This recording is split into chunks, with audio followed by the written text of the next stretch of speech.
de 100 anos e igrejas comprometidas com a palavra de Deus. Bom dia, irmãos. Bom dia. Que a graça do Senhor Jesus esteja sobre nós. Irmãos, eu queria que vocês abrissem as suas Bíblias de Daniel. Vou pedir perdão aí a vocês aí. Hoje não vai ser muito moderno. O pastor sempre brinca comigo, ele tem que ser moderno, né? Mas às vezes o não moderno também é bom. Mas hoje vai ser a moda antiga. Se você quiser, abra aí sua Bíblia. Se você quiser, abra o seu celular. Daniel capítulo 1. Vai fazer uma reflexão hoje sobre o livro de Daniel.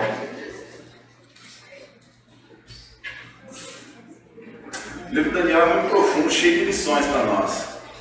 Ele traz lições práticas para a nossa vida cristã. Ele nos traz lições de ética, lições para que o nosso cotidiano, como um cristão, deve se portar no mundo.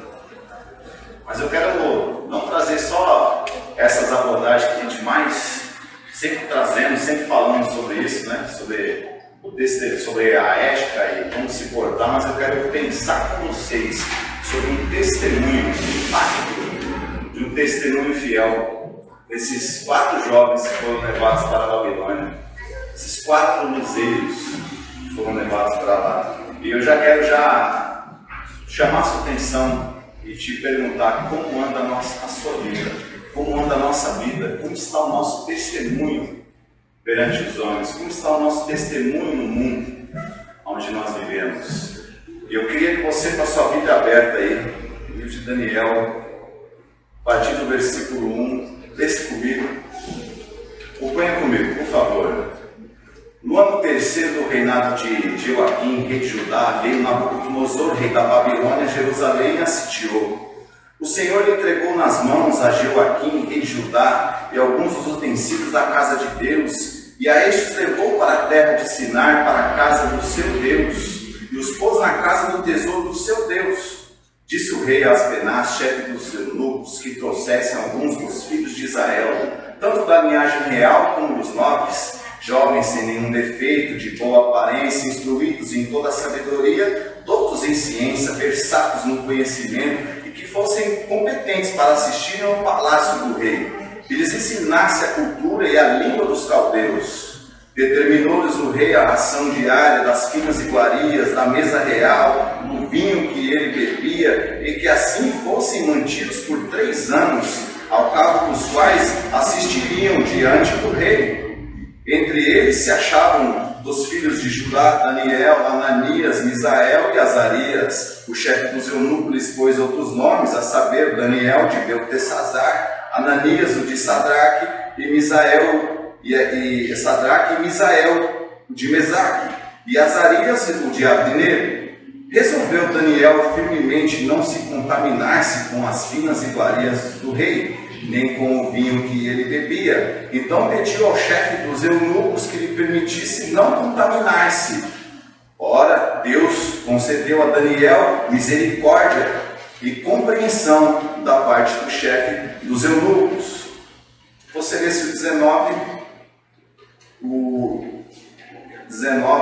18 e 19 comigo também. Vencido o tempo determinado pelo rei para que o trouxessem, o chefe dos eunucos os trouxe à presença de Nabucodonosor. Então o rei falou com eles. Entre todos não foram achados outros como Daniel, Ananias, Misael e Azarias. Por isso passaram a assistir diante do rei. Eu queria orar mais uma vez, agora pedindo ajuda de Deus e a ajuda do Espírito Santo para que Ele possa falar no nosso coração essa manhã. Querido Deus, nós rendemos graças ao Senhor, Pai. Obrigado, Senhor, por tudo que o Senhor faz. Obrigado, Senhor Deus, porque o Senhor coloca no nosso coração hoje, Deus, o desejo, a vontade de adorar o Senhor, de buscar o Senhor com tudo que somos. E nós te pedimos a tua santa presença, Deus, que o Senhor possa falar aos nossos corações esta manhã e nos trazer ensino. No nome do Santo Jesus que agradecemos. Amém. Amém. O tema, permita-me trazer um tema, como eu sempre trago, o tema que eu escolhi hoje é a excelência da soberania de Deus. A excelência da soberania de Deus. E a primeira lição que o livro de Daniel nos traz está no versículo 2 do capítulo 1, que diz assim: o Senhor lhe entregou nas mãos a Joaquim, rei de Judá, e alguns dos utensílios da casa de Deus, e antes levou para a terra de Sinar, para a casa do seu Deus. Então a primeira lição que o livro de Daniel nos traz é que o Senhor está no controle da história. Deus está no trono, é Ele quem rege a história, é Ele quem remove reis, coloca reis.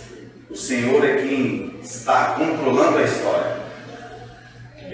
Não são homens, e tudo que acontece debaixo do céu é de acordo com a provisão de Deus, com o mover e o querer de Deus. E aqui, após ter enviado diversas gerações, irmãos, dos seus profetas, para chamar a atenção do seu povo, para divertir seu povo, o povo de Israel vivia sobre uma perversidade imensa. O povo de Israel vivia em idolatria, o povo de Israel vivia na iniquidade, e após Deus ter levantado inúmeras gerações de profetas, o povo de Israel continuava com o coração endurecido. E aqui um fato interessante, que um contemporâneo dessa história, que é Jeremias, ele foi levantado como profeta por volta do ano 626. Israel foi 3 secos que ocorreram em Israel. Um foi em 606, onde Nabucodonosor vai e leva os nobres. 597, onde ele leva mais cativos.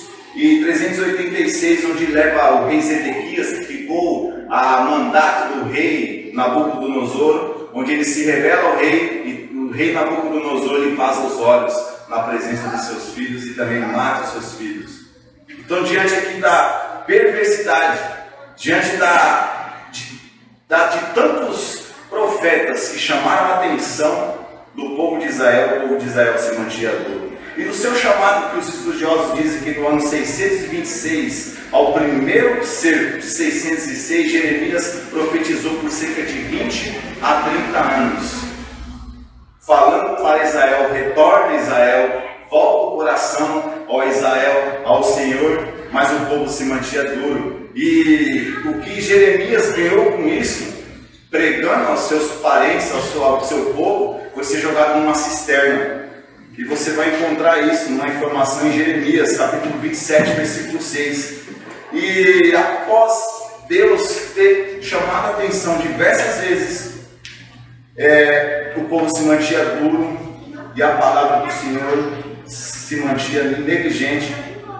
Então o rei Nabucodonosor vem. O rei Nabucodonosor vem à terra de Israel. Então isso nos mostra uma lição que Deus, ele é bondade, ele é graça e misericórdia, mas ele também é fogo consumidor.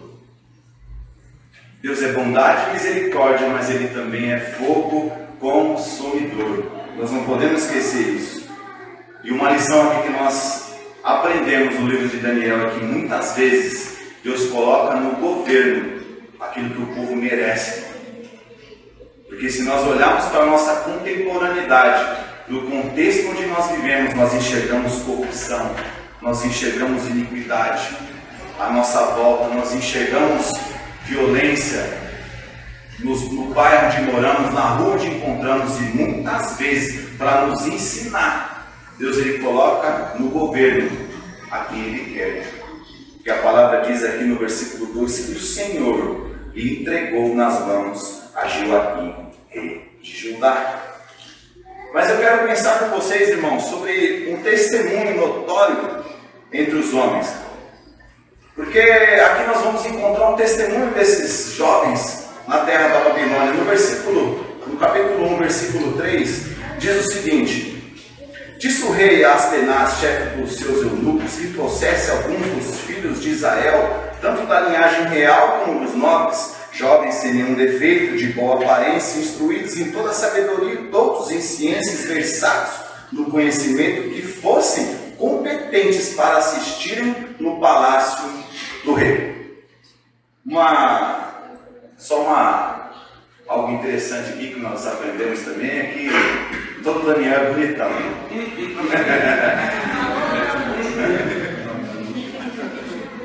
Daniel vai concordar comigo, porque se eles fossem de má aparência, o rei tinha mandado direto para a pedreira do seu reinado, para bater pedra. Então, vocês têm que concordar comigo, todo Daniel é bonitão. E aqui você encontra no versículo 6, e entre eles se achavam os filhos de Judá, Daniel, Ananias, Misael e Azarias. O chefe dos eunucos lhe pôs outros nomes, a saber, Daniel de Beltesazar, e Ananias, o de Sadraque, e a Sadraque e a Misael de Mesaque, e Azarias de Abdinego. Resolveu Daniel firmemente não se contaminar-se com as finas iguarias do rei e nem com o vinho que ele bebia. Aí você pensa agora, né, irmão? Poxa, e agora eu gosto de fazer aquele jantar romântico com a minha esposa. Depois eu gosto de tomar aquela catuaba para ficar animado.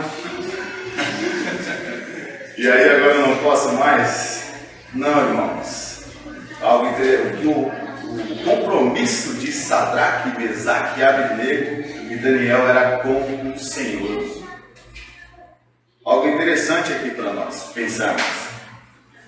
O testemunho de Sadraque, Mesaque e Abdinego e o comprometimento desses 4 jovens era com o Senhor. O apóstolo Paulo diz: tudo que façamos para a glória de Deus. Então é possível, irmão, participar de um churrasco para a glória de Deus. É possível participar de um aniversário para a glória de Deus. É possível participar de algo para a glória de Deus. Agora, o que você faz nesse lugar aí, a consciência é sua. E Sadraque, Mesaque e Abdinego, eles tinham um comprometimento com o Senhor. O compromisso dele não era com moralidade, o comprometimento dele não era com moral, o comprometimento deles era com Deus. Eles sabiam quem eles eram, eles sabiam o que eles deveriam proclamar, eles sabiam como eles deveriam resplandecer. O povo de Israel foi chamado para ser luz entre as nações. Foi Jesus quem disse no Sermão do Monte que assim brilha a sua luz diante dos homens. Então a nossa luz, ela brilha diante dos homens, ela não brilha só na igreja. A nossa luz, ela não brilha só dentro da igreja, dentro do seu quarto, dentro da sua casa. Não, brilhe a vossa luz diante dos homens. E Sadraque, Mesaque e Abdinego, eles tinham um comprometimento com Deus. E assim, quando você tem comprometimento com Deus, irmão, fica muito mais fácil. Aí quando você vai àquele churrascão bacana, da hora, você não vai com pesar no coração. Você está ali, mas você sabe que você é um instrumento de Deus. Você foi chamado com o ministério da reconciliação. As pessoas têm que enxergar em você algo diferente, algo de Deus. E assim, fazendo isso, irmãos, você vai fazer o seu dever de casa como cristão. E eu quero pensar com vocês sobre a recompensa notória entre os homens, irmãos.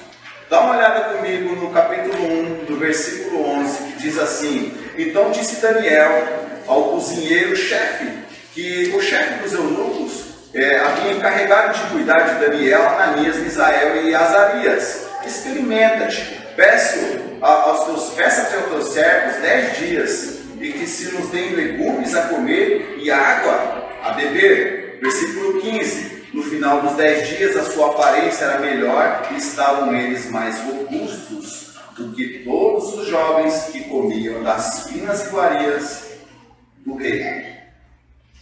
Irmãos, pense você agora na sua vida. Como está a sua vida diante dos homens? Como as pessoas estão te vendo? Aqui é um símbolo, claro, era alimento, mas houve uma recompensa notória na presença dos homens daquela época. E eu pergunto para você, como as pessoas estão te vendo? Como elas estão enxergando você? Como tem sido a sua aparência? Arrogante? Orgulhoso? Segundo lugar, as pessoas têm notado algo diferente na sua vida? Será que você tem resplandecido a glória de Deus? Em alguma circunstância, dentro da sua escola, dentro da sua faculdade, dentro da sua casa? Ou você é só mais um? Não resplandece, não há diferença, não há notoriedade nenhuma na sua face, no seu ser.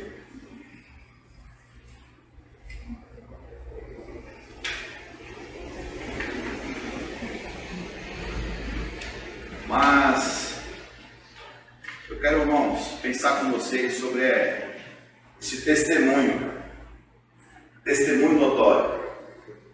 Em terceiro lugar, irmão, eu quero pensar com vocês aqui na revelação de Deus para alcançar um homem.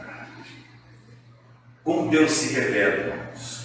Capítulo 2 de Daniel diz o seguinte, irmão: no segundo ano do reinado de Nabucodonosor, teve este um sonho, e seu espírito se perturbou e passou-lhe o sono.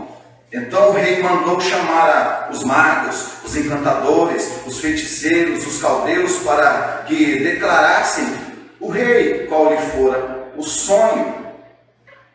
Irmãos, Deus sempre se revelou na história. Deus, ele tem prazer em se revelar. Deus se revelou nas coisas que foram criadas. Deus se revelou, irmão, através dos profetas. Deus se revelou, irmão, quando Cristo, sendo o próprio Deus, se fez carne, habitou nesta terra. Como diz o evangelista João, vimos a sua glória, glória como unigênito do Pai, cheio de graça e verdade.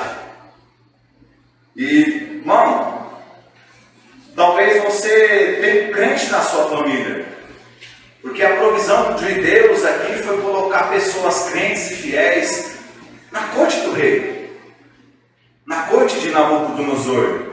Talvez você tenha pessoas crentes na sua vida, talvez você tenha pessoas que têm dado bom testemunho, mas talvez você esteja indiferente, irmão, à mensagem de Deus. Você talvez já ouviu tantas vezes o testemunho, você até enxerga algo diferente na vida de muitas pessoas, mas tem se mantido com o coração endurecido. Mas a salvação, irmão, ela é algo exclusivo, é um ato soberano de Deus, do começo ao fim. E está escrito em Daniel capítulo 2, versículo 10, acompanha comigo, diz o seguinte, 2, versículo 10, responderam os caldeus na presença do rei e disseram, não há mortal sobre a terra que possa revelar o que o rei exige, pois jamais houve rei, por grande e poderoso que tivesse sido, que exigisse semelhante coisa de algum mago, ou encantador, ou caldeu. As coisas que o rei exige é difícil, e ninguém há que possa revelar diante do rei, senão os deuses. Estes não moram com os homens. Oh, irmãos, grande glória de Deus aqui, irmãos, porque os nobres, os doutores, os magistrados, os grandes, os estudados, eles não podem trazer para nós, irmão, a revelação de Deus, cara. Eles não podem trazer a clareza e o entendimento de Deus na sua vida. O único que pode revelar a grandeza de Deus é o próprio Deus. Por isso Jesus falou, eu enviarei o meu Espírito, e Ele convencerá o mundo do pecado, da justiça e do juízo. Algo ali não poderia ser revelado por homens, não é, você pode fazer PhD, você pode fazer um doutorado, mas se Deus não colocar a mão, não abrir um entendimento, você não consegue entender a grandeza de Deus. É algo sobrenatural. Quando esse livro é aberto e ele é pregado, algo sobrenatural acontece. Não é com sabedoria humana, porque os magos não puderam revelar Nabucodonosor. Os doutores ali, os astrólogos não puderam revelar. O único que pôde revelar é aquele em qual o Espírito de Deus se manifestou. E, irmãos,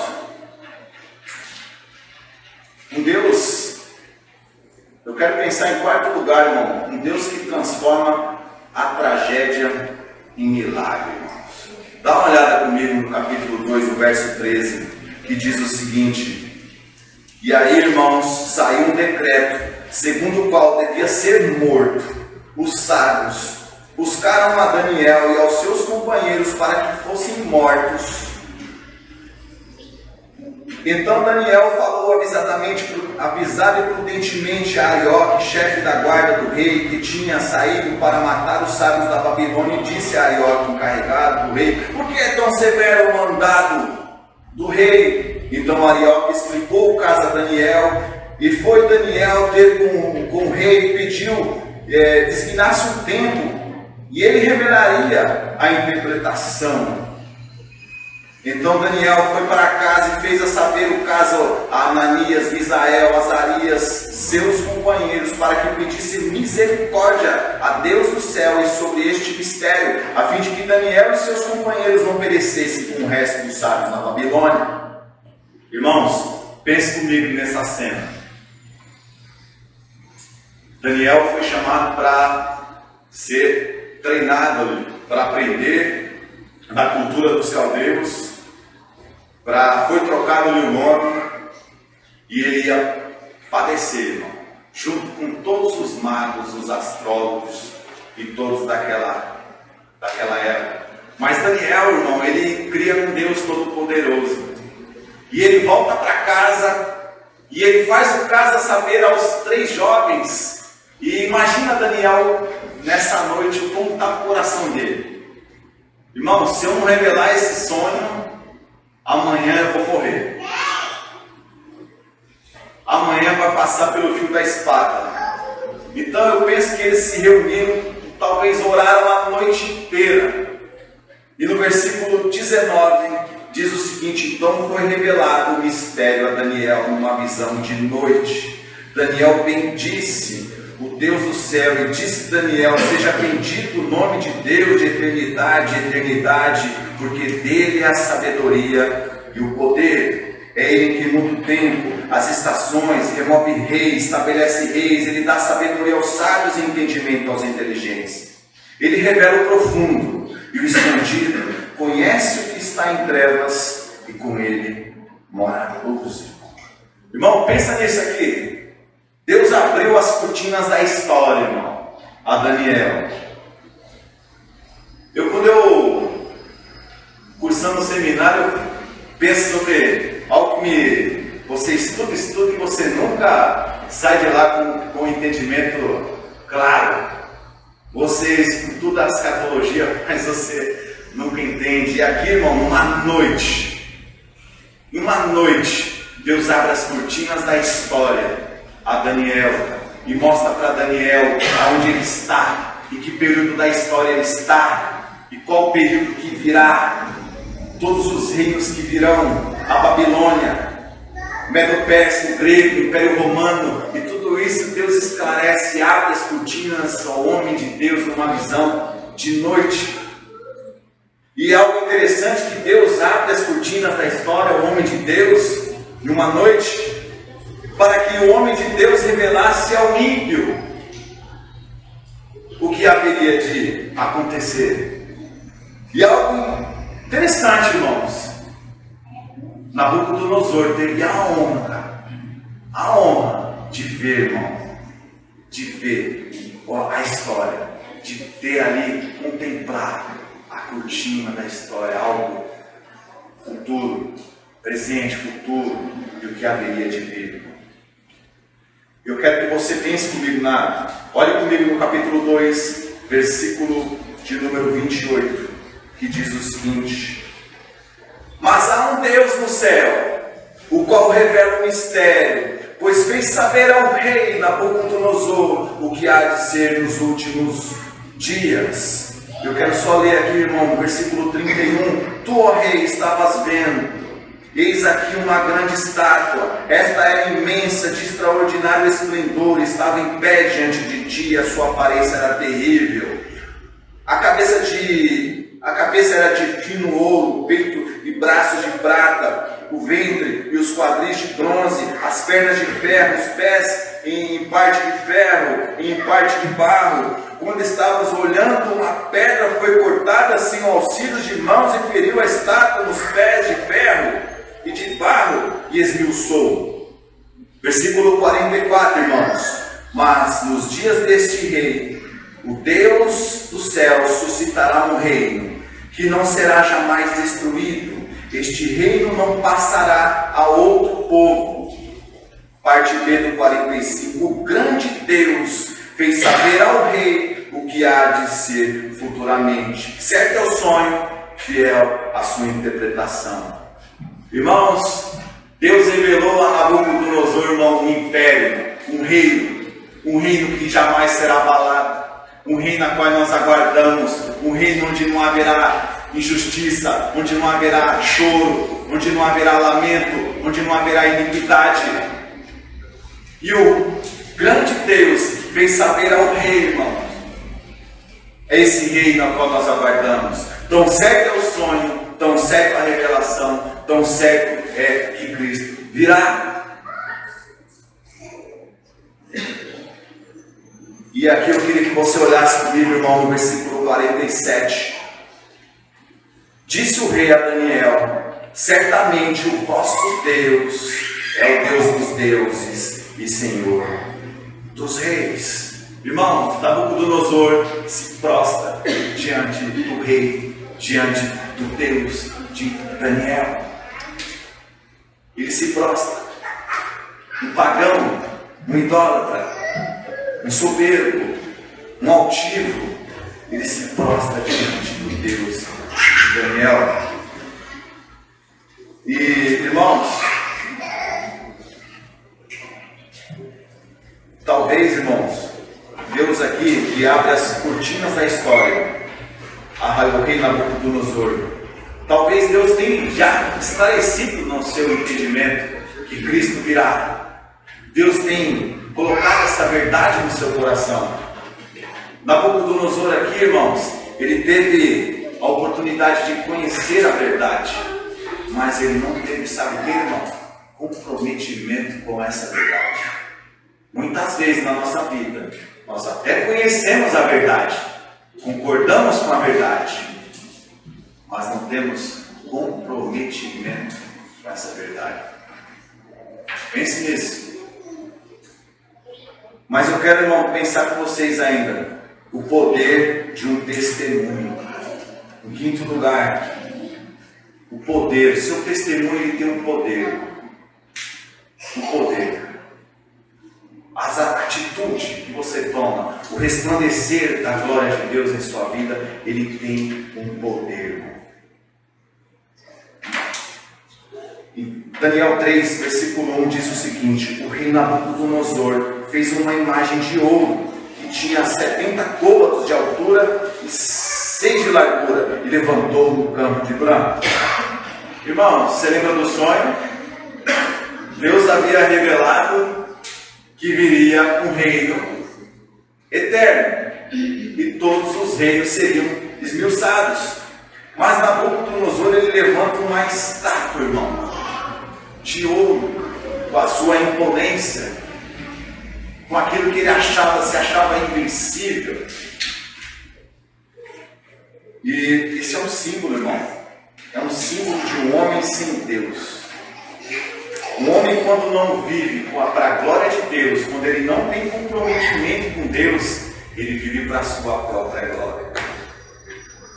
ele vive para a sua própria honra, porque ele levanta uma estátua para ser adorado. Quantas pessoas hoje, irmão, não levantam monumentos, não adquirem bens, não constroem coisas, não levantam coisas, não fazem coisas, unicamente, exclusivamente para ser notado, para adquirir prestígio. Porque o homem, quando tem comprometimento com Deus, ele sabe de um bem maior, ele sabe de uma função maior que ele tem. Ele não tem que ser exaltado, ele tem que exaltar a Deus, exaltar a Cristo, e ele vive unicamente para um propósito. Mas Nabucodonosor, ele levanta uma estátua, irmão, uma estátua, e erguendo esse monumento, irmão, aqui você é algo interessante, é que num contexto onde todos tomam a mesma posição, se prostrar diante da imagem do rei é a atitude mais sensata. Curvar-se, estou lendo aqui, mas foi escrevido.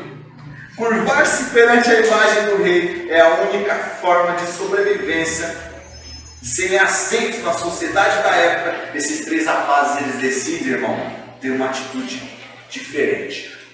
Diferente. No capítulo 1, eles decidiram não se contaminar-se com as finas iguarias do rei. E agora no capítulo 3, irmão, eles vão tomar uma atitude de excelência diante dos homens. E uma lição aqui que mostra, esse texto traz para a gente, irmão, é que quando nós somos fiéis com as pequenas coisas, Deus nos ensina e nos ajuda a ser fiéis com as grandes. Você sabia? Primeiramente, nós temos que ser fiéis com as pequenas coisas. E Deus nos ajudará a ser fiéis com as provas, grandes provas que virão na nossa vida.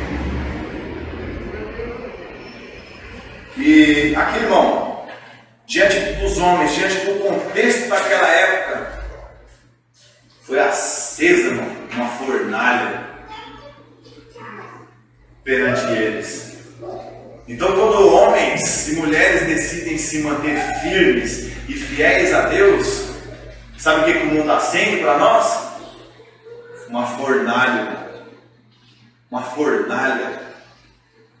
E o comentário do Stuart Olyott diz que não é possível, irmão.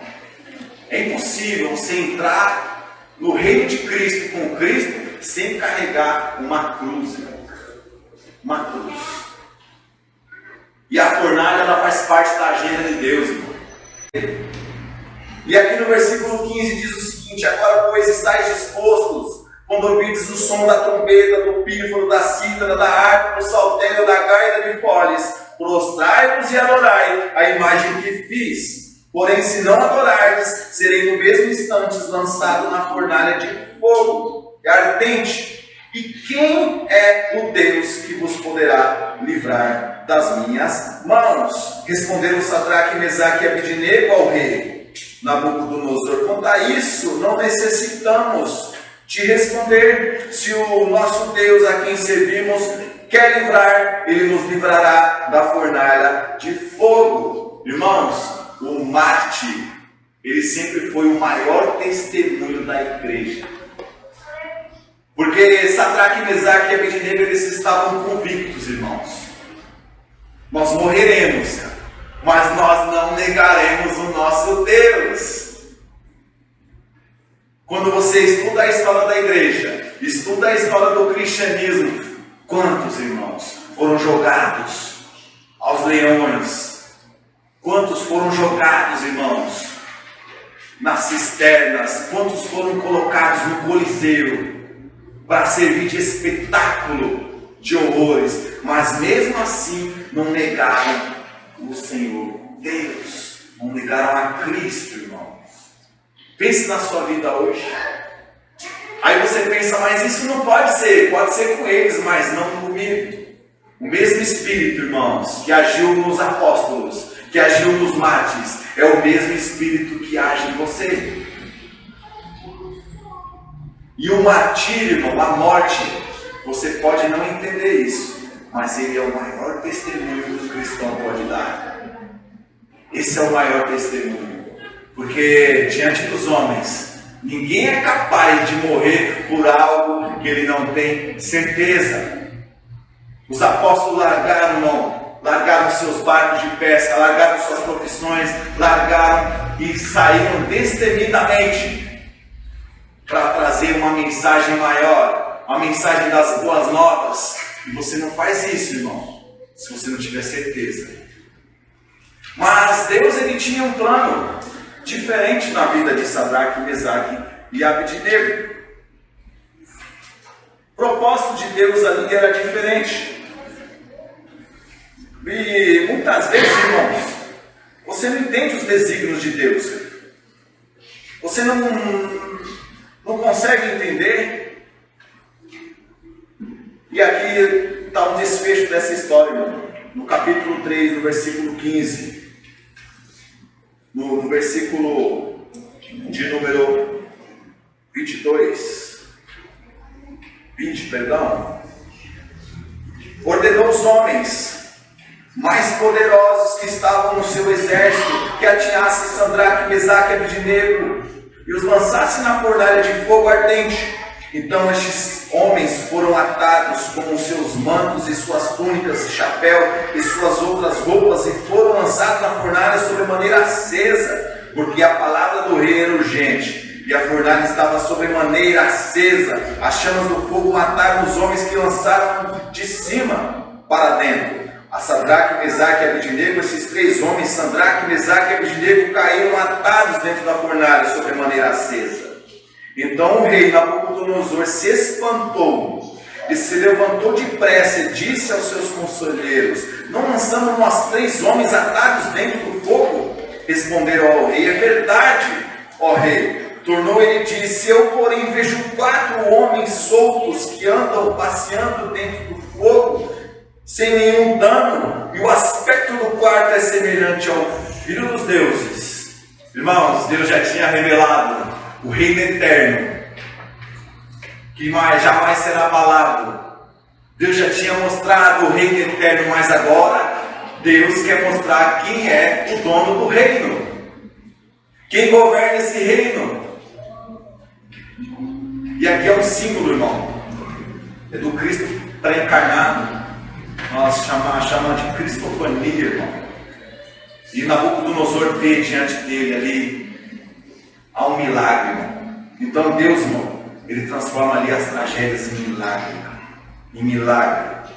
E no versículo 28, falou Nabucodonosor e disse: bendito seja o Deus de Sadraque, Mesaque e Abednego, que enviou o seu anjo e livrou os seus servos.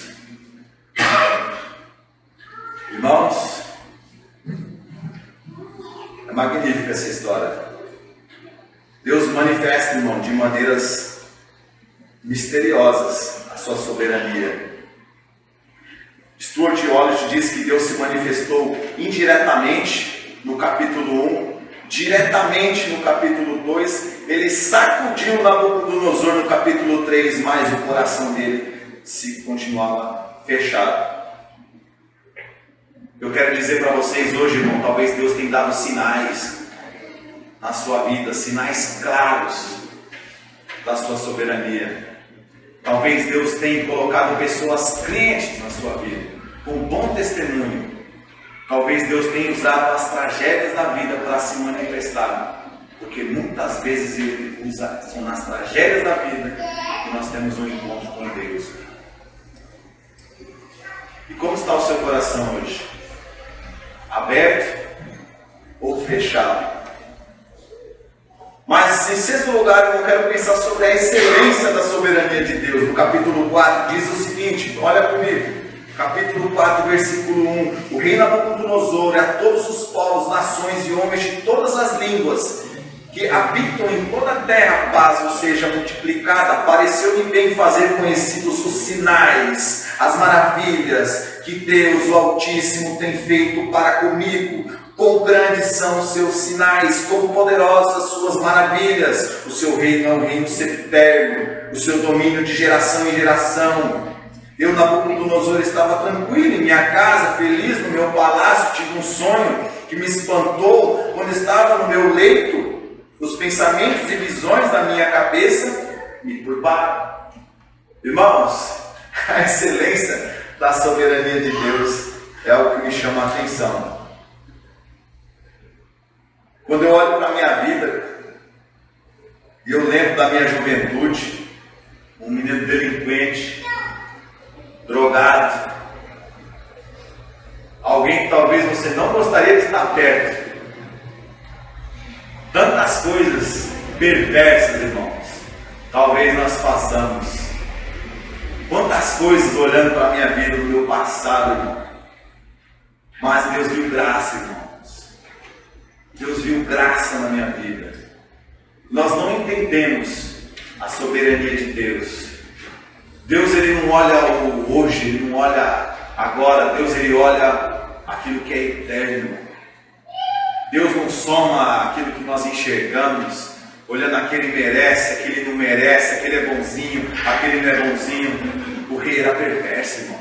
O rei era soberbo, o rei era orgulhoso, mas Deus quis revelar a ele a sua glória. E talvez, irmão, imagine, talvez você hoje, irmão, pense com você mesmo e fale, olha, mas eu não sou assim, eu sou um cara inteligente. Na minha vida eu nunca fui perverso. Talvez eu nunca tive uma atitude ruim. Eu sou digno de ser chamado por Deus. Talvez você olhe com olhos altivos, irmão. Mas uma coisa que é interessante, é melhor, irmão, é melhor chamar por socorro, ser lançado no fundo do poço, e clamar por socorro do que viver numa bolha, irmão, de proteção maligna. Porque quantos estão ali fora, irmão, lá fora, vivendo os prazeres da vida, vivendo na altivez do coração, vivendo segundo o curso do mundo, segundo os seus desejos, mas nunca, irmãos, caem numa lama, num tremendal de lama, a ponto de olhar para cima e pedir por socorro. E aqui Deus vai quebrar o coração de Nabucodonosor, vai lançar ele numa situação aqui de calamidade. Olha comigo no capítulo 4, versículo 28, diz assim, acompanha comigo.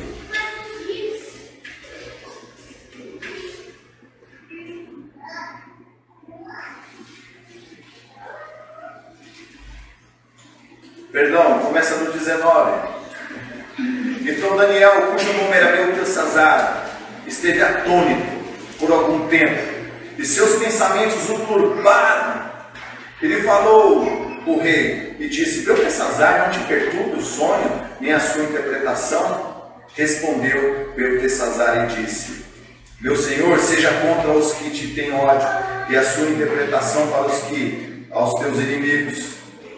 A árvore que vistes cresceu e se tornou forte, cuja altura chegou até o céu, e que foi vista por toda a terra, cujas folhagens era formosa, e seu fruto abundante, e em que para todos havia um sustento debaixo, do qual os animais do campo achavam sombra, e cujos ramos e as aves do céu faziam morada, és tu, ó rei, que crescestes e vieste a ser forte. A tua grandeza cresceu e encheu até o céu, e o teu domínio até as extremidades da terra. Quando ao que viu, ó rei, um vigilante, um santo que descia do céu, que dizia, cortai a árvore e destruía, mas a cepa com as raízes deixai na terra, atada com cadeias de ferro, de bronze, na erva do campo seja molhada, do orvalho do céu, e a sua porção seja com os animais do campo, até que passem sobre eles 7 tempos. Versículo 27, portanto, ó rei, aceita o meu conselho, põe termo pela justiça em teus pecados e as tuas misericórdias. e usando de misericórdia para com os pobres, talvez se prolongue a sua tranquilidade, irmãos. Irmãos, Deus talvez tenha realizado sinais. Sinais claros, irmãos, para derrubar o orgulho do nosso coração. A própria palavra disse: hoje ouvides a voz, não endureçais o coração. Talvez Deus esteja derrubando o seu orgulho, irmão. Talvez Deus esteja usando essa circunstância a qual você vive hoje. Eu não sei em que situação você chegou, qual a situação que você vive, como você está, como está a sua vida. Mas talvez Deus esteja falando no seu íntimo, no seu coração. Deus às vezes usa as tragédias, irmão, para se, ó Deus, para mostrar, se revelar a sua grandeza. E nós sabemos, irmãos, algo extraordinário assim, irmão. O decreto de Deus aqui, ele vem repetidamente. Ele vem de um modo rápido. Ele vem repetidamente.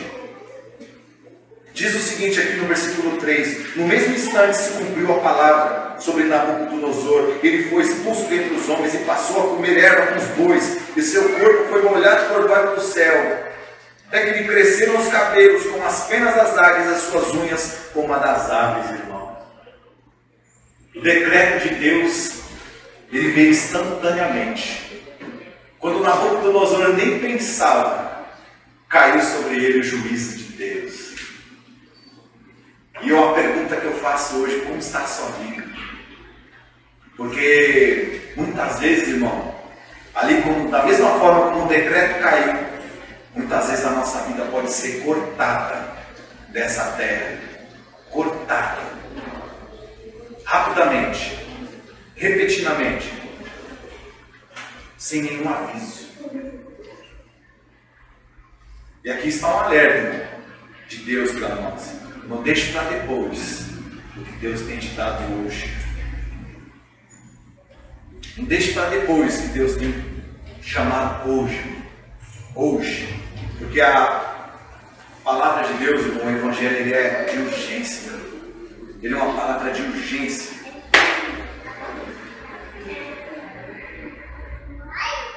Nossas vidas podem ser ceifadas, irmão, repetidamente. Como está a sua relação com Deus?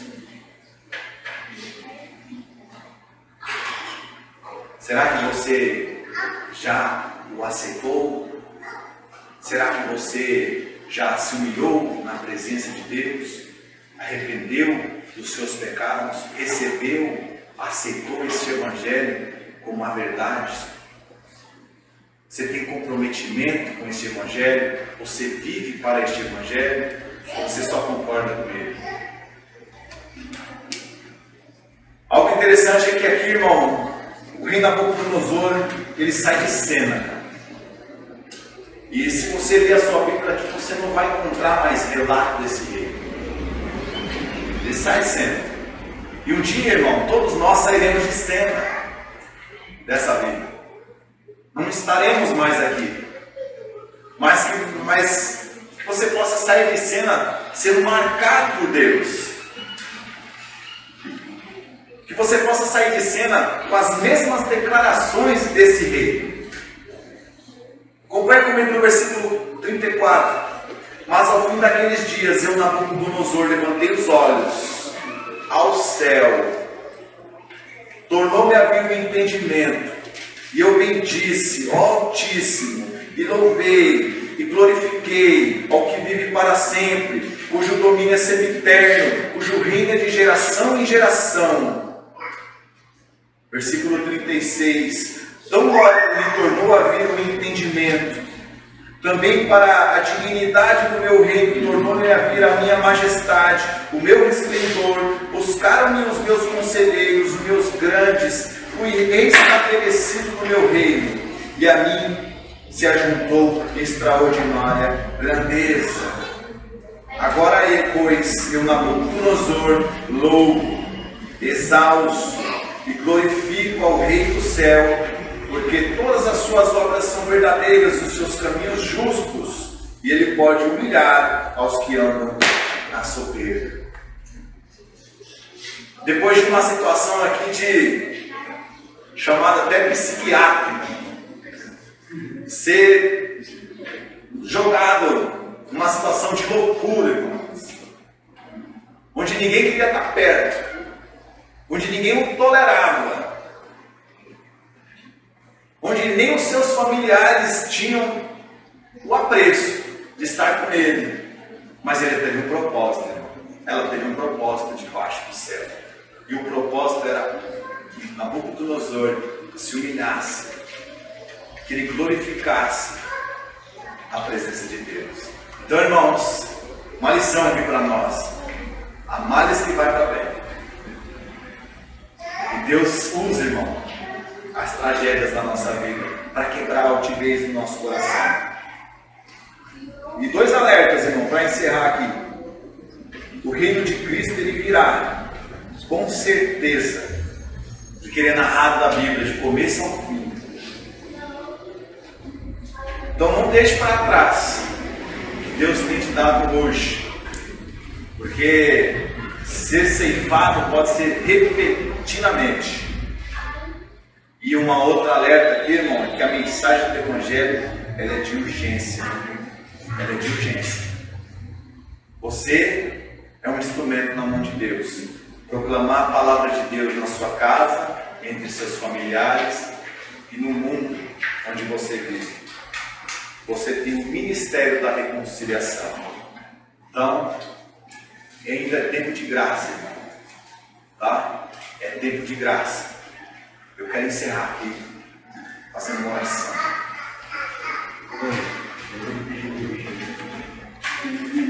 Nessa oração eu vou orar aqui pelo Marcelo, rapaz que está com dengue hemorrágica, amigo do Richard. Senhor Deus, obrigado, Senhor. Ó Senhor, porque eu sou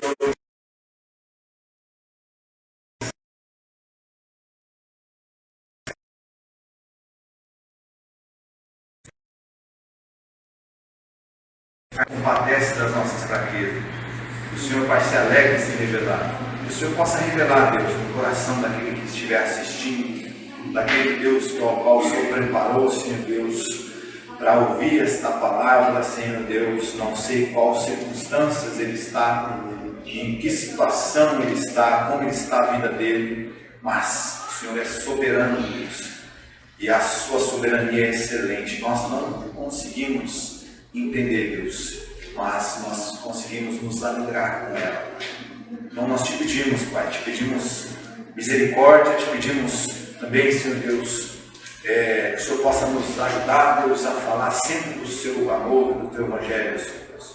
Oro pela vida do Marcelo, Pai, que está internado com dengue hemorrágica, Senhor.